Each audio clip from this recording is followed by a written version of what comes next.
As Tory Lanez recovers from being hit up 14 times in prison, his father, Sunstar Peterson, stepped forward, the most emotional and public statements we ever seen. He began thanking the press, those wearing free Tory shirts, not just as his father, but an ambassador in faith.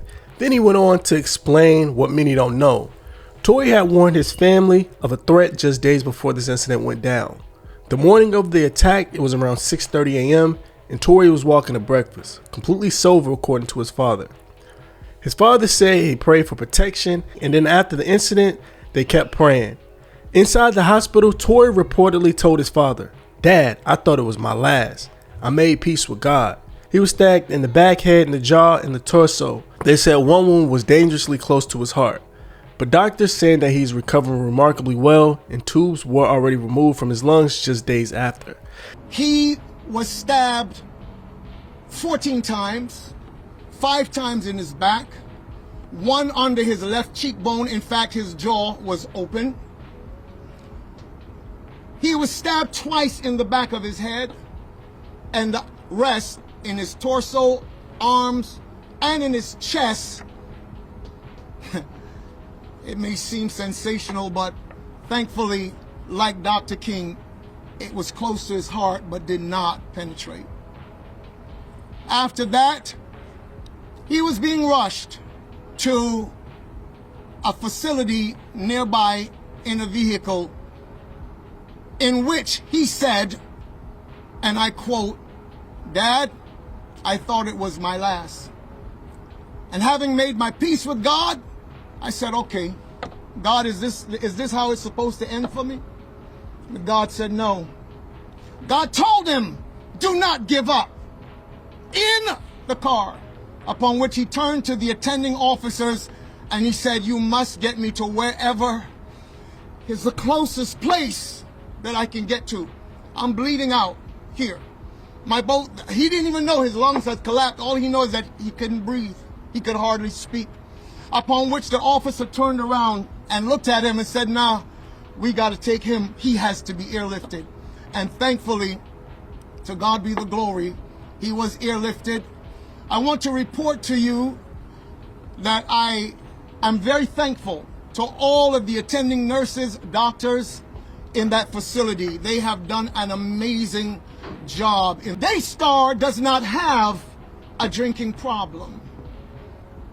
He does not have a drinking problem, and that was not the reason why this situation happened. He was not out on the yard, as it was about 6:30 in the morning, and cells were just opened for them to be able to go out to breakfast. On the Thursday prior to this incident, I was called by him, and I was told of the impending threat. And my family and I huddled and did what we always do. We prayed. We get together every single day and we pray. Sometimes it is twice per day. Wherever we are in the world, at a certain time, we're on our phones and we are praying. We pray for him. We pray for you. Because our mandate is not about violence. We're not here for vendetta. We're not here for any of those things. My son, as I stood with him in the hospital room, on the first day, my wife being present, said, "Dad, I'm not holding any animosity against this guy. I don't want to take any action against him. Whatever the system does, the system does." But that is his stance, and that is our stance. Might I go a little bit further? Because this will not be the first time I've said this publicly. I bear Megan the Stallion no ought at all. In fact, we have prayed for her on many occasions in our times of prayer. Now here's the thing. Everybody is saying, who is this guy who was actually responsible? Some say it was a result of Megan Thee Stallion putting a hit, or her company or whoever putting a hit on Tory Lanez, while another blogger who was close to the situation allegedly said Tory Lanez said something to the guy's wife or something like that. Hey, once again, I gotta hit you guys with some crazy information. So I did a little digging, and this is about Tory Lanez. This is the person that stabbed him. in Tehachapi State Prison, and I'll tell you guys why. Now, the video I did before was just saying that there was a false narrative going on about a Mexican trying to extort him or make him pay taxes, and everybody ran with that theory. I said no, it was personal. Now, if a Mexican was to do it, it was, you know, yada yada yada. But the reason this took place is this dude was a nice guy, respectful inmate. Got into a lot of trouble though.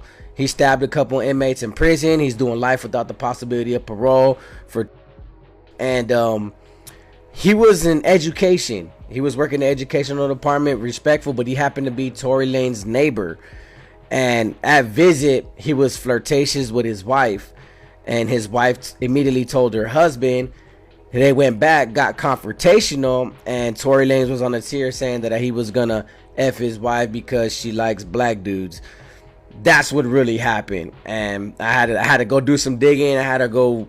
People kept asking me to go look it up, and I made contact with Tehachapi State Prison to finally get the story down, because a lot of people kept saying it was black on black, and he tried to get a black DP'd and all that, and he was paying other people for protection to have other people hit and trying to be the shot caller on the yard. Then I heard Mexicans did it, and I was like, all right, now let me just get to the bottom of it, since everybody's throwing like 202 stories about it. But that is the information. That is what happened. He was being disrespectful towards his neighbor's wife at visit. But just doing my research, it shows that the guy who was responsible for Tory Lanez stabbing, him and his wife separated. So who knows? Just because they're separated doesn't mean that they're divorced or she couldn't come see him during the visit. So who knows? Let me know how you feel about this in the comments below. This is part 2 of Tory Lanez. He's still in the hospital, but I will keep you guys posted. Make sure you subscribe for bell notifications. I will catch you in the next video. Because they had already taken out the tubes that were draining the fluids from his lungs. They had already taken them out by the time my wife and I got there. And I was told by the nurse, in his particular condition, normally they would have had to leave those tubes in at least a couple more days. But yesterday they took him out because they said he is recovering remarkably. All that is left is for the healing of the wounds. So thank you for all the prayers that have gone up sincerely on behalf of Daystar and my family. We are truly grateful. But this is not over. So I'm reaching out to every prayer warrior around the world who knows what Christ stands for. Please continue to stand with us.